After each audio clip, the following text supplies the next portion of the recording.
Merci notre Père. Alléluia. Gloire au Seigneur.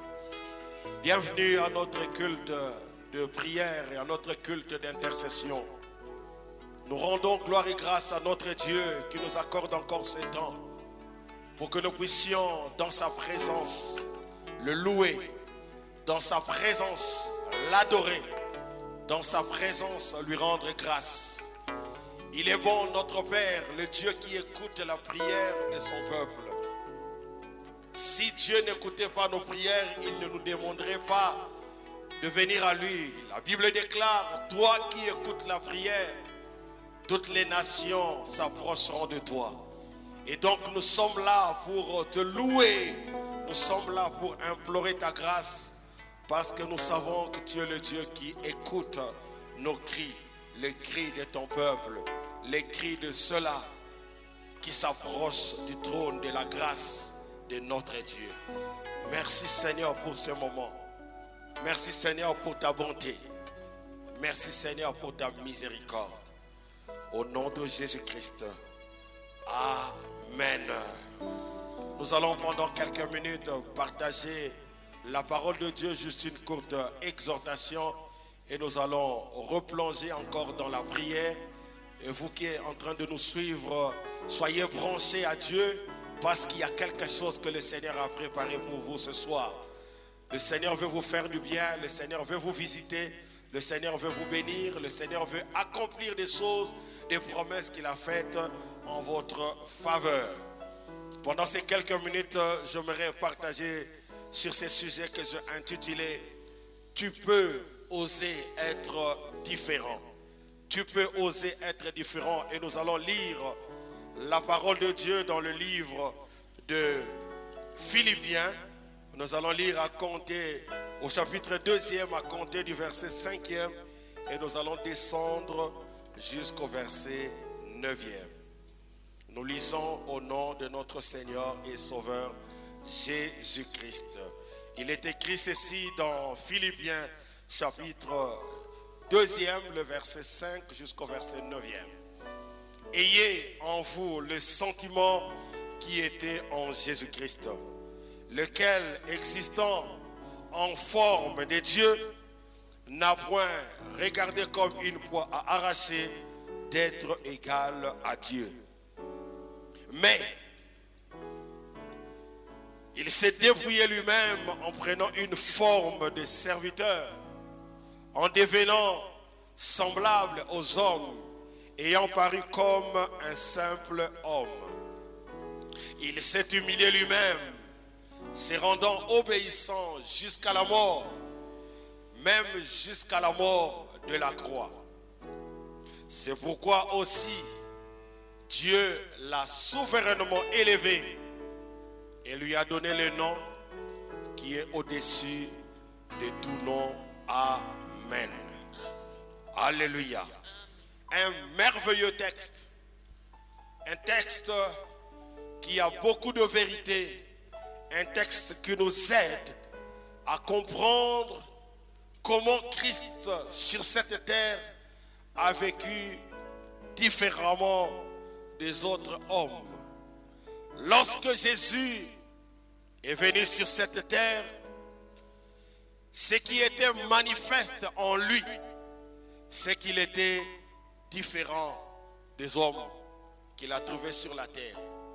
Bien qu'il est né d'une femme, bien que Jésus-Christ a vécu avec des hommes comme nous, bien qu'il était aussi homme comme nous, mais dans sa marche, dans sa vie, il y avait une particularité. Jésus-Christ était différent. Différent de quoi? Et différent de qui? Du point de vue religieux, Jésus-Christ était différent des autorités de l'époque.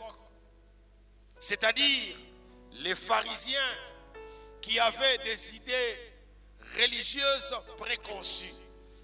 Jésus-Christ ne réfléchissait pas comme les pharisiens, comme les autorités religieuses de cette époque. Donc sur le plan religieux, nous pourrons dire la conception de Christ, sa façon de voir les choses était différente des religieux et des autorités de l'époque. Du point de vue foule, Jésus-Christ était différent. Il était différent par rapport à tout le monde. Bien qu'il était le Messie, le Fils de Dieu, Jésus-Christ a vécu comme un simple homme. Nous l'avons vu déjà dans le verset 7 de notre texte. Il était différent. Lui-même savait qu'il était Dieu, qu'il était le Messie. Mais il n'était pas un orgueilleux. Il n'était pas une personne qui se croyait au-dessus de tout. Il a vécu dans ce monde, différent dans sa façon de voir les choses. Du point de vue ministère, nous voyons aussi que Christ était différent parce qu'il avait reçu une onction différente de l'onction que nous pourrons voir dans différents serviteurs. La Bible déclare que Jésus-Christ allait de lieu en lieu, faisant du bien à cause de l'onction qu'il avait reçue. Il avait une onction de joie, une onction qui faisait en sorte que tous ceux qui s'approchaient de lui voyaient et vivaient les grâces de Dieu. Le monde a soif d'un christianisme différent. Différent de quoi? Différent de l'image faussée que les chrétiens eux-mêmes en ont donné souvent. Si nous voulons nous lever en tant qu'une armée puissante, nous ne devons pas hésiter d'être et de vivre différemment des autres. Je suis venu vous apporter un message aujourd'hui. Et ce message, c'est tout simplement, je suis venu te dire, tu peux oser être différent. Soyez différents des hommes et des femmes de ce monde. Sortez du milieu de ceux qui ont une mentalité caractérisée par la médiocrité. Soyez différents, ne soyez pas médiocres, parce que Dieu ne vous appelle pas à être médiocre. Soyons comme Abraham, soyons comme David, soyons comme les autres serviteurs qui furent des modèles des gens qui sont différents. Ils ont pensé et ils ont agi différemment. Dans Genèse, le chapitre 12, du 1er au 4e verset, il est dit ce qui suit. Genèse chapitre 12, le verset 1er jusqu'au verset 4. L'Éternel dit à Abraham, va-t'en de ton pays, de ta patrie et de la maison de ton père, dans le pays que je te montrerai. Je ferai de toi une grande nation. Je te bénirai, je rendrai ton nom grand. Et tu seras une source de bénédiction. Je bénirai ceux qui te béniront. Et je maudirai ceux qui te maudiront. Et toutes les familles de la terre seront bénies en toi. Abraham partit comme l'Éternel le lui avait dit. Et Lot partit avec lui. Abraham était âgé de 75 ans lorsqu'il sortit de Charan. Alléluia. Bien-aimé, la Bible nous montre comment cet homme, je n'ai pris que l'exemple d'Abraham, qui a vécu différent aux hommes de son époque. Il était dans une nation païenne. Il a été tiré en Mésopotamie, plus précisément en Ur, en Chaldée.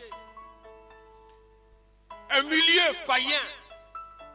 Abraham a entendu la voix de Dieu qui Dieu lui dit, Abraham, va-t'en de ton pays, va-t'en de ta ville, va-t'en de ta patrie, quitte la maison de ton père, va là où moi je t'indiquerai.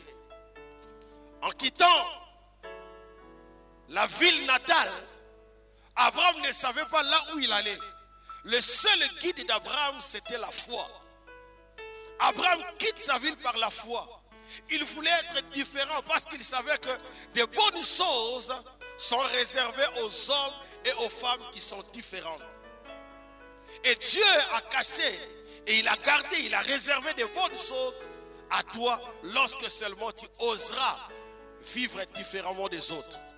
Si tu veux vivre comme tout le monde, tu manqueras des choses spéciales que Dieu a réservées pour toi. Mais si tu vis différemment des autres, sache-le qu'il y a des choses spéciales, il y a des grâces spéciales, il y a des bénédictions spéciales que Dieu a réservées pour toi. Abraham a quitté les siens, décidant d'être différent d'eux, sans savoir où il allait. Tout ce qu'il savait, c'est que Dieu m'a dit de quitter. Et donc, même si j'ai des amis qui ont des moyens, même si j'ai des frères qui ont des moyens, puisque Dieu m'a dit de quitter, je veux être différent des autres, parce qu'il y a de bonnes choses qui m'attendent devant. Bien-aimé, saisissez cette réalité que je veux te dire ce matin. Ce sont les gens différents des autres qui font évoluer le monde. Si tu veux que le monde change au travers de toi, si tu veux que ton milieu change, sois différent. Mais si tu vis comme tous les autres, bien-aimé, on te considérera aussi comme tous les autres. David, en son temps, même comme Abraham était différent dans son temps. Il a quitté sa patrie. Et le reste, quand vous suivez la suite du texte de Genèse chapitre 12, la Bible nous montre qu'il est parti avec son neveu Lot. Et là où il est parti, Dieu l'a béni. Dieu a multiplié ce qu'il avait parce qu'il était différent. David, dans 1 Samuel chapitre 17, si vous lisez tout le texte, vous allez voir comment David aussi a vécu une vie différente des autres. David n'a pas affronté Goliath comme la logique de ceux qui l'entouraient le demandait. Il a refusé d'aller à la rencontre de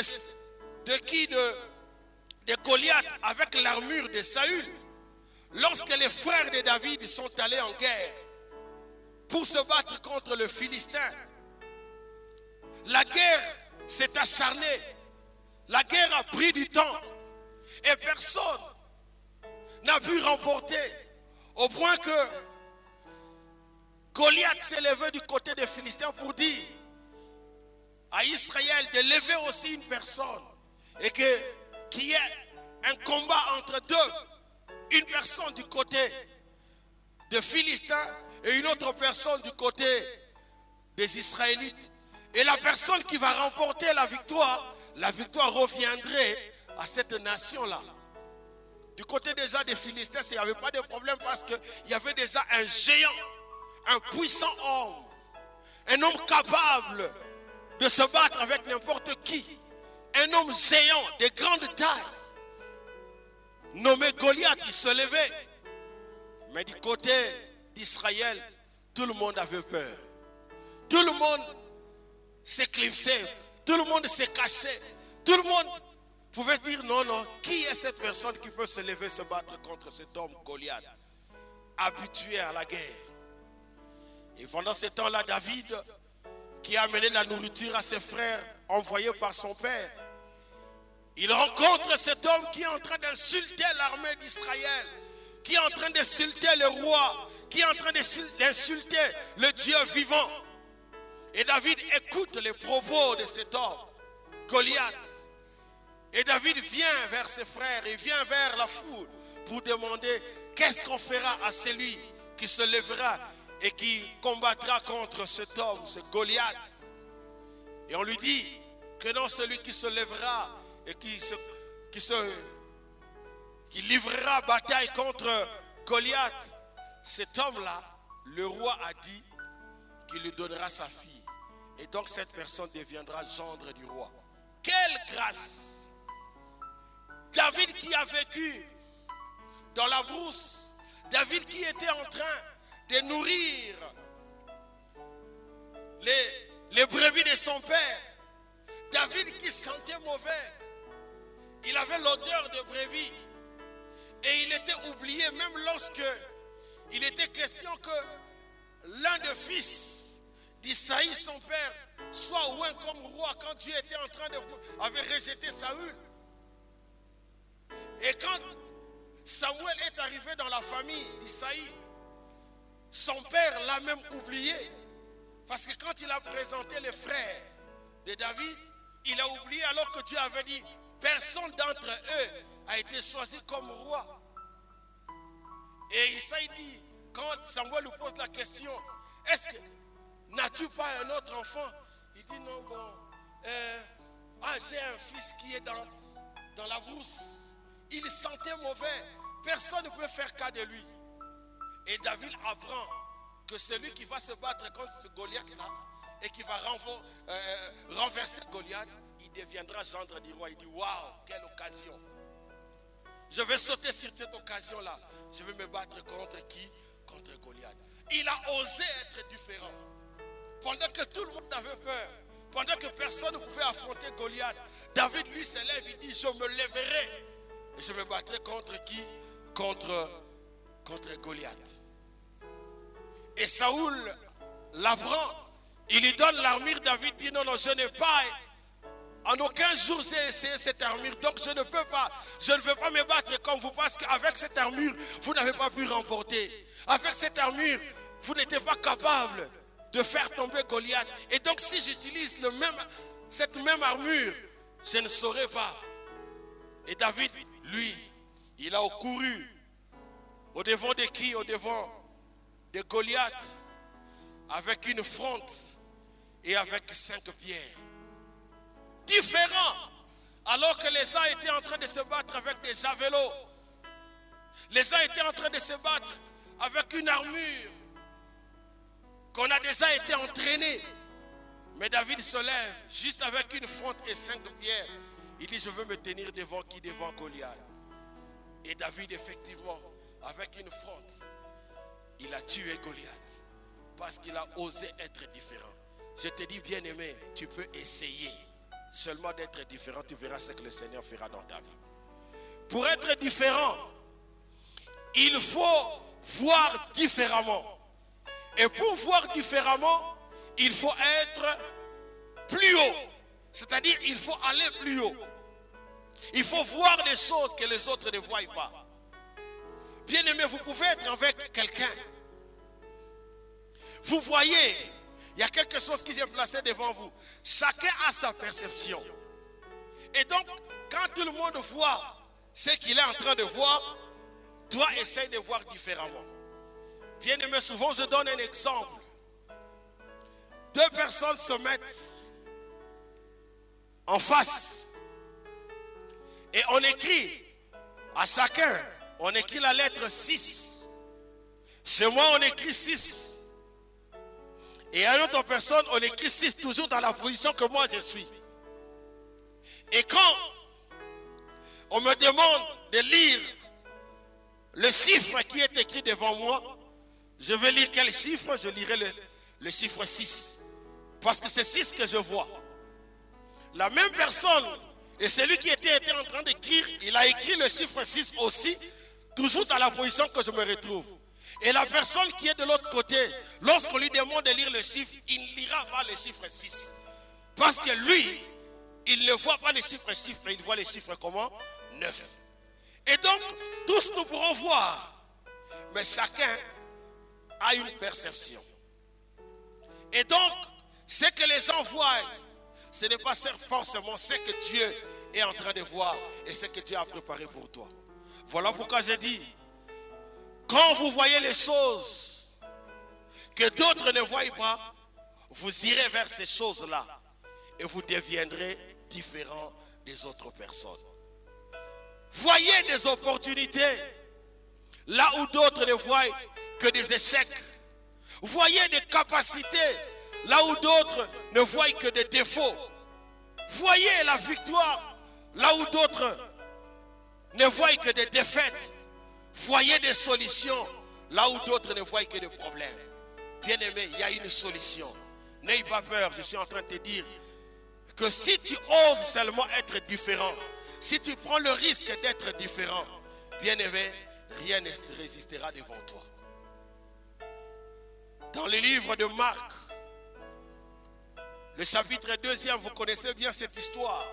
Marc chapitre 2, si vous lisez à partir du verset 1er jusqu'au verset 12e, la Bible nous parle de l'histoire d'un homme qui était malade, paralytique. Et cette personne avait des amis, 4 amis. Pendant que Jésus-Christ était en train de prêcher dans une maison et qu'une foule nombreuse l'avait entouré, les 4 amis de cet homme paralytique se sont décidés de dire non, notre ami ne restera pas dans cet état. Il faut que notre ami reçoive aussi la guérison. Ils amènent leur ami sur une civière et ils s'approchent, mais c'était difficile pour eux d'entrer dans la maison parce que la foule était telle que personne ne pouvait entrer à la porte. Ces hommes se disent non, si nous restons jusqu'au matin, Jésus finira sa prédication, Jésus finira son travail et il partira. Il n'y aura pas la guérison pour notre ami. Il se décide, pendant que les gens se faufilaient, les gens se bousculaient pour rentrer dans la maison, ces 4 personnes se sont dit non, nous allons réfléchir différemment. Cherchons des cordes et montons sur le toit avec notre ami.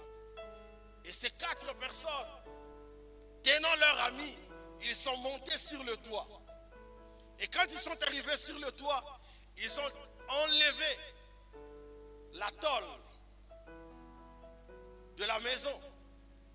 Et pendant qu'ils étaient en train d'enlever la tôle, il y avait des bruits dans la salle. Les gens se disaient, mais qu'est-ce qui se passe? Ils ne savaient pas qu'il y avait des gens qui étaient décidés d'être différents des autres. Et ils ont enlevé juste la tôle qui était juste là où Jésus-Christ était en train de prêcher. Qu'est-ce que Jésus a dit? Il a dit, mon enfant, tes péchés te sont pardonnés. Mais comme les gens lui ont cherché des problèmes, c'est là que Jésus-Christ va aller au-delà. Il dit, mais comment tu peux pardonner? Il dit, comment tu peux pardonner le péché d'un tel homme? Jésus dit, afin que vous sachiez que le Fils de l'homme a le pouvoir de guérir même. Je dis non seulement que ses péchés soient pardonnés, mais il dit à cette personne, lève-toi et marche. Ils lui ont cherché des problèmes, mais les problèmes ont changé en bénédiction. Parce que cet homme, avec ses amis, ils ont osé être différents. Alléluia. Et cet homme s'est levé et il a marché. Il a commencé sa vie parce qu'il a osé être différent. Je te dis, bien-aimé, il faut prendre les risques, devenir différent et tes situations vont changer. Tes problèmes vont changer en solution parce que tu as un Dieu grand et tu as un Dieu puissant. Bien-aimé, ne cherchons pas de problème à celui qui prend le risque d'être différent. Sinon, vous allez tomber dans le piège. Si tu veux être différent, bien-aimé, soyez comme ces 4 hommes qui ont pris leur ami. Qu'est-ce qu'ils ont fait? Ils ont monté plus haut. Et donc celui qui veut être différent doit exposer même sa vie. C'était au risque de leur vie. Mais parce qu'ils savaient que non, s'ils sont différents, les grandes choses se feront. Celui qui veut être différent, il doit prendre le risque. Il y a un adage qui dit, qui ne risque rien n'a rien. Tu veux voir la main du Seigneur, risque pour Dieu. Mais beaucoup de gens n'aiment pas risquer pour Dieu. Bien-aimés, ces hommes-là, ils ont pensé différemment. Ils ont agi différemment. C'est pour cela qu'ils ont réussi et ils ont vu la main du Seigneur. C'est pourquoi je te dis encore aujourd'hui, n'aie pas honte. Sois différent. N'aie pas peur. Sois différent. Tu verras comment le Seigneur te fera des choses dans votre vie. J'aimerais que nous puissions avoir cette pensée-là. Que nous puissions oser être différents pour voir la main du Seigneur. J'aimerais t'aider, bien-aimé, à prier maintenant. Toi qui as chaque jour une vie de routine, les choses ne changent pas. Tu as essayé ceci, ça ne marche pas. Tu as essayé cela, ça ne marche pas. Je te dis aujourd'hui, tu peux oser être différent. Tu veux commencer à penser différemment. Et tu verras le Seigneur faire aussi des choses différemment. J'aimerais t'inviter, bien-aimé, à décider, à prendre une décision aujourd'hui, à dire aujourd'hui, à partir d'aujourd'hui, je veux vivre différemment. Je veux voir les choses différemment pour que la grâce du Seigneur se manifeste dans ma vie. Je t'invite, bien-aimé, là où tu es, ensemble avec moi et l'équipe qui est avec moi, avec toute l'église, nous allons prier le Seigneur, que la grâce de Dieu se manifeste dans ta vie, que la grâce du Seigneur se manifeste dans ta vie. Bien-aimé, que le Seigneur te fasse grâce. Alléluia. Seigneur, merci. Nous voulons être différents. Nous voulons vivre différemment, Seigneur. Nous voulons que les choses chantent tout autour de nous, Seigneur. Nous voulons oser, Seigneur, oh Dieu. Père, c'est en osant, Seigneur, oh Dieu, que les choses, Seigneur, vont être transformées. Que les choses tout autour de nous, Seigneur, oh Dieu, vont changer. Père, sans toi, nous sommes rien. Tiens-nous seulement la main, oh Dieu, que nous soyons réellement différents. Différents, bien-aimés, différents, bien-aimés. Le Seigneur peut te faire une personne différente des autres. Le Seigneur peut changer ta vie. Même notre nation, le Seigneur fera que notre nation soit différente. Le Seigneur fera en sorte que notre ville soit différente. Le Seigneur fera en sorte que nos vies soient différentes. Mais c'est que le Seigneur attend que nous puissions risquer. Que nous puissions risquer pour lui. Que nous puissions nous donner. Alléluia. Bien-aimé, je t'invite à prier. Aujourd'hui, le Seigneur veut changer l'histoire de ta vie. Mais à une seule raison seulement, que tu te décides d'être différent. Décide-toi. Dites, oh oui, trop c'est trop. Maintenant, je vais quitter comme David, comme Abraham, qui a quitté ses frères, qui a osé être différent. Et les choses ont changé dans sa vie. Je t'invite, bien-aimé, à changer ta façon de voir les choses. Ne réfléchis pas comme tout le monde. Du reste, tu n'es pas tout le monde. Oh, alléluia. Oh, Seigneur. L'église est en train d'implorer ta grâce. Seigneur Dieu, mon frère qui est en train de m'écouter, est en train d'implorer ta grâce. Mon frère est en train d'implorer ta grâce. Il est en train de t'inviter, Seigneur, dans sa vie. Celui qui a tramé dans les choses bizarres, dans l'occultisme. Aujourd'hui, il veut être différent en donnant sa vie au Seigneur. Père de gloire, Père très saint, viens à notre rescousse. Viens nous soutenir, Seigneur, oh Dieu. Père, nous voulons être différents, Seigneur, Dieu de gloire. Dans notre façon de voir les choses, nous voulons être différents. Dans notre façon de marcher, nous voulons être différents. Dans notre façon, Seigneur, Dieu de gloire, de te servir, nous voulons être différents. Dans notre façon, Seigneur, oh Dieu de gloire, Seigneur, de s'approcher de toi, nous voulons être différents. Sois différent, Seigneur, oh Dieu de gloire. Alléluia. Tu es notre tout, Jésus. Alléluia. Alléluia. Alléluia. Écoute, Seigneur, les cris de ce peuple. Écoute, Seigneur, les cris, Seigneur, de ce peuple. Écoute, Seigneur, oh Dieu. Alléluia. L'église implore ta grâce. Oh, Rabba Shaka. Kereba Shaka.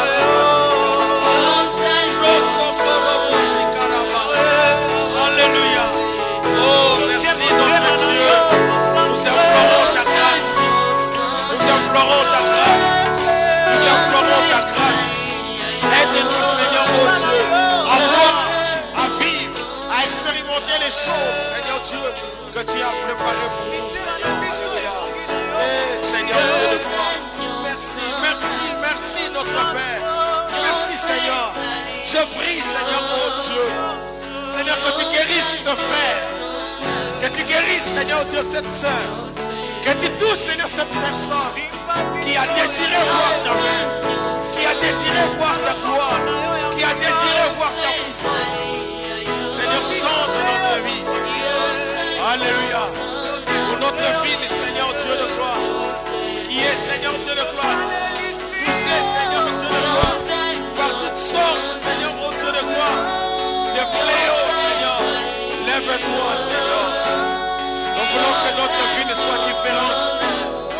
Seigneur, que notre vie soit différente. Que nos vies, Seigneur, soient différentes. Oh Seigneur, nous nous attendons à toi, Seigneur. Nous nous attendons à toi. Nous nous attendons à toi. Nous nous attendons à toi. Alléluia. Merci Seigneur Jésus. Ta grâce nous suffit en toutes choses. Ta grâce nous suffit en toutes choses. Sans toi, nous sommes nuls. Nous ne pourrons rien, Seigneur, sans toi. Nous avons besoin de ta grâce éternelle. Écoute les cris, Seigneur, de ton peuple. Écoute, Seigneur, Dieu de gloire, les cris, Seigneur, qui se lèvent vers toi. Merci, Seigneur, Dieu de gloire, parce que tu es le Dieu qui nous visite. Le Dieu qui nous visite. Le Dieu qui nous visite. Tu es présent parmi nous, Seigneur. Nous croyons, Seigneur, oh Dieu, à ton action. Nous croyons, Seigneur, au miracle et à la guérison. Nous croyons, Seigneur, oh Dieu, aux grandes choses que tu es en train d'accomplir, oh Dieu, au milieu de nous. Que ton nom soit béni, Jésus. Merci, notre Dieu. Merci, notre roi. Seigneur, merci les songes. Seigneur, la façon de voir de mon frère. Merci, Seigneur, parce que tu touches la vie de tout un chacun de nous. Que seul ton nom soit béni. Que seul ton nom soit loué. Merci, Seigneur. Merci pour ce temps de prière. Merci, Seigneur, pour cette église, Arche de l'Alliance Boutembo, que tu es en train de, Seigneur, de visiter. Merci, Seigneur Dieu. Bénis-nous, oh Dieu. Fais-nous du bien. Fais-nous du bien. Fais-nous du bien. Et que seul ton nom soit béni à jamais. Merci, Seigneur. Tu es pour moi. Alléluia. Tout ce dont j'ai besoin.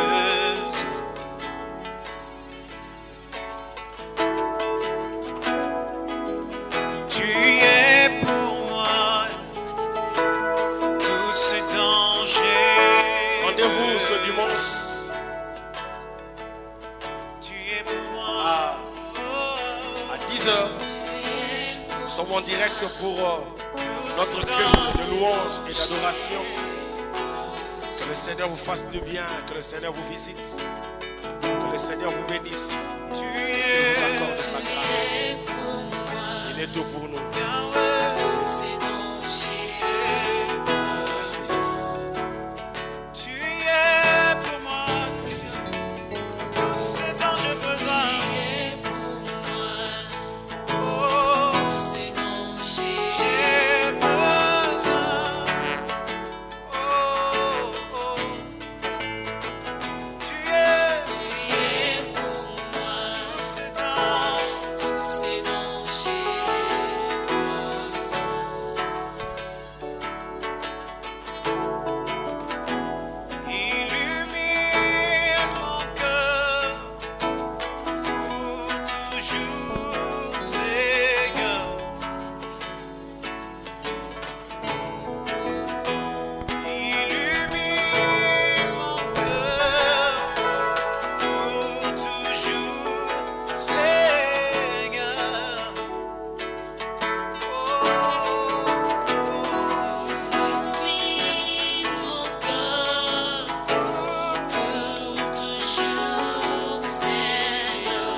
ensemble.